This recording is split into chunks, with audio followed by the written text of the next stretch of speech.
Si alguien piensa que este libro está escrito desde una posición de superioridad, tenga en cuenta el comportamiento similar, pero más complejo, que el autor ha seguido durante 20 años.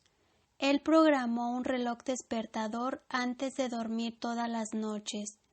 Cuando la alarma lo despertó, él desayunó a toda prisa, corrió a tomar un autobús, luego abordó el tren, fue a un edificio de oficinas, corrió a través del vestíbulo, se subió a un ascensor, fue a un piso determinado, entró a una oficina y trabajó repetitivamente y generalmente sin sentido en sus tareas durante 8 horas. Esta secuencia de comportamiento había sido formada, como diría B. F. Skinner, por el refuerzo entregado cada 2 semanas en forma de billetes de biosupervivencia, dinero. Estos billetes eran necesarios para la biosupervivencia de 4 hijos a su cargo. El lector de este libro probablemente puede recordar, quizá vagamente, la impresión y el condicionamiento de cada uno de estos circuitos. Todos comenzamos como niños en un mundo unidimensional por vía oral, conectados a nuestra mamá. Cuanto más lejos de nosotros estaba ella, mayor era nuestra ansiedad de biosupervivencia, y en general nos acercábamos a mamá lo más rápido posible. Los incidentes e improntas claves en este periodo determinan en concreto cuánto manifestamos en la actualidad lo siguiente: ansiedad o autoconfianza, sentirse paralizado o tener ganas de explotar, dependencia o independencia. Entonces, cuando el ADN ha enviado las correspondientes moléculas mensajeras de ARN a las glándulas, sistema endocrino, etc., aconteció una mutación. Nuestra morfología macroscópica, todo nuestro cuerpo es cambiado y nuestra mente también ha cambiado en el proceso. Es decir, nuestra realidad túnel se dilata en 2 dimensiones. Cuando nos levantamos y comenzamos a caminar por la casa y empezamos a aprender lo que podemos dominar, quién nos puede dominar, quién puede ser dominado, emocionalmente intimidado en algún momento y no en otros, etc.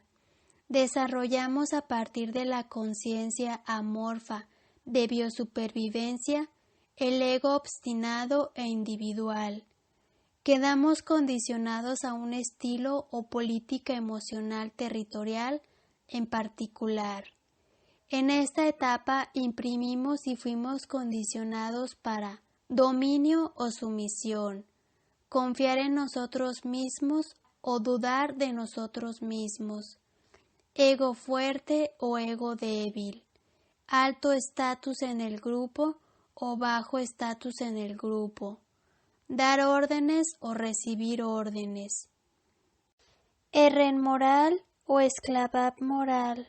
Quedamos condicionados posteriormente para cambiar estos reflejos, en función de si la persona con quien estamos tratando era superior en la jerarquía o inferior en la jerarquía.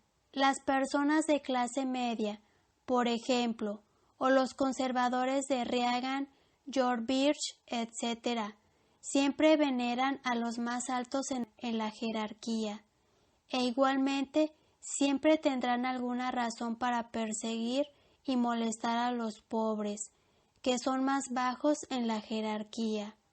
Por lo tanto, podrían decir, e inclusive llegar a creer que están siendo perjudicados por los pobres en bienestar social, que reciben alrededor de un 4% de impuestos y nunca se dan cuenta de que el complejo militar industrial es donde se gasta un 72% de sus impuestos.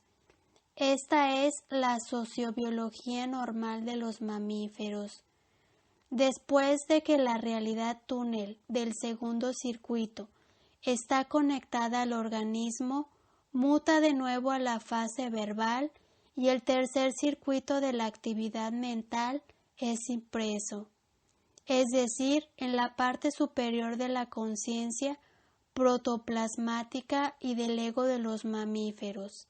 Adquirimos la mente humana que es creada y creadora de artefactos humanos y discursos. Los niños salvajes que han sobrevivido al margen de la sociedad humana, artefactos y discursos, no tienen mente en el sentido humano.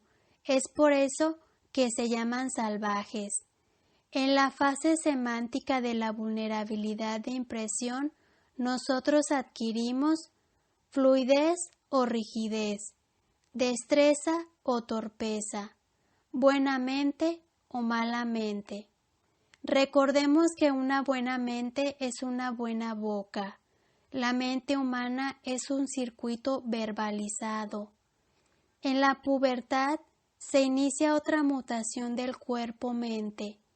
La personalidad adulta se imprimirá y condicionará. Nos convertimos en morales o inmorales, obedientes o desobedientes, buenos ciudadanos o fuera de la ley, parentales o anarquistas. La falta de comprensión de estos cambios morfológicos y de su persistencia en los circuitos de impresión en el cerebro es responsable de la mayoría de las fallas en la comunicación y del sentido general de exasperación con el que nos enfrentamos entre nosotros con demasiada frecuencia.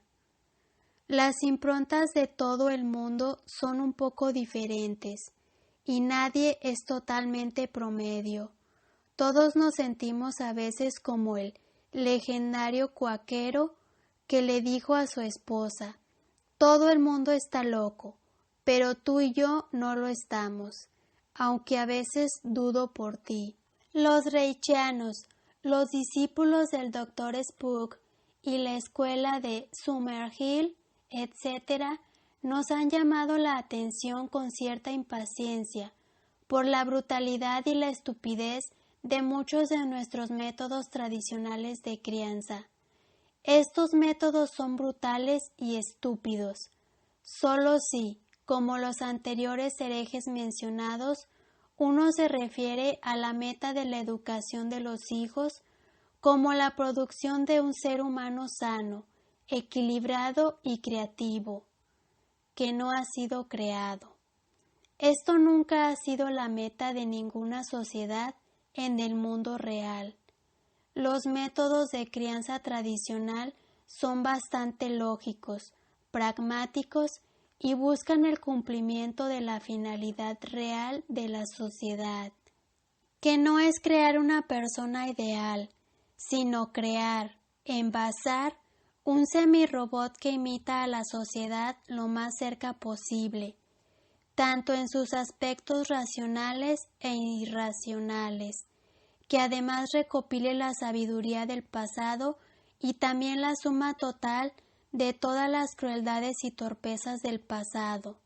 Muy simple, una persona totalmente consciente, alerta, despierta, sin ese lavado de cerebro anteriormente descrito, no cabría en ninguna de las ofertas de las funciones promedio de la sociedad.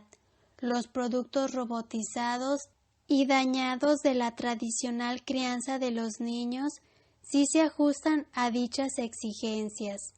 Es decir, esta es una lógica neurosociológica de lo ilógico.